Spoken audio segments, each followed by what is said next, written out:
Dako ang lugar ba? Salam, Sayang. kainit kayo na. Kasarap. Panggunag hapon lagi pati naghana. From Easy Cabello. Fresh from the farm. Gusto mo saging? Naipan. Gusto mo pan? Ay akin. Ay akin. Oh ha? Tara. Siya, perting katog. Kay perting luya ha. Kaon nila, nabukog sa buhaya. Tanawa mga katropa, nagnanga usa gahagok pa. Ang usa medyo hinahinay ra. Perting luya ha, uso ko ng buhaya ron. Itong cake nga buhaya no. News Davao to. Lagi. Ay, cellphone der ka. Maunay nga mo ang tigluto o litson. Litson manok. Pwede sad mo magpaluto niya og litson baboy. Oh, Si Boss Easy Cabello. baboy ra mo. Yan raw. Pwede ra. Apo siya igi apoy Pwede diri ra baboy kinilo. atay na apoy isda. Isda, fish.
Araw, bungkag ng kuan tibuok manok ko.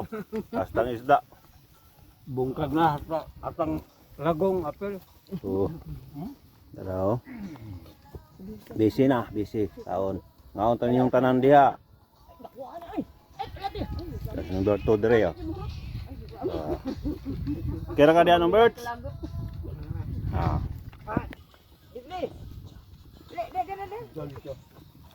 Busy kayo mga kabataan niya tili no?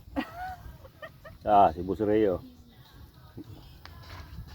Busy. Sige, banat. Amos. Hey. Day ginamos. Tara. Napay saging hinog ni nung tats. Kagsara ni. Atang Sige, mayong udto tanan. Ang sarap. Unsa na inyong gikaon, ma'am? Kapayas. Kapayas, wow. Nga nganong naman ay nailiso. Karang lisos kapayas oh. Tara oh. Morning lisos kapayas ha. Tara. After mga 10 years. Morning kapayas. Matod panglin. Si Ate Len ra po yung nagingon na nga kapayas ni. Wapa kayo. Kapayas na. Nabuntag, wala naman eh.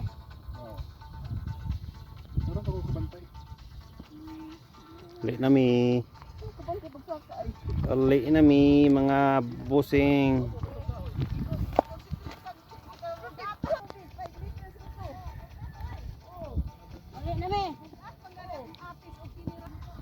Sige, bye.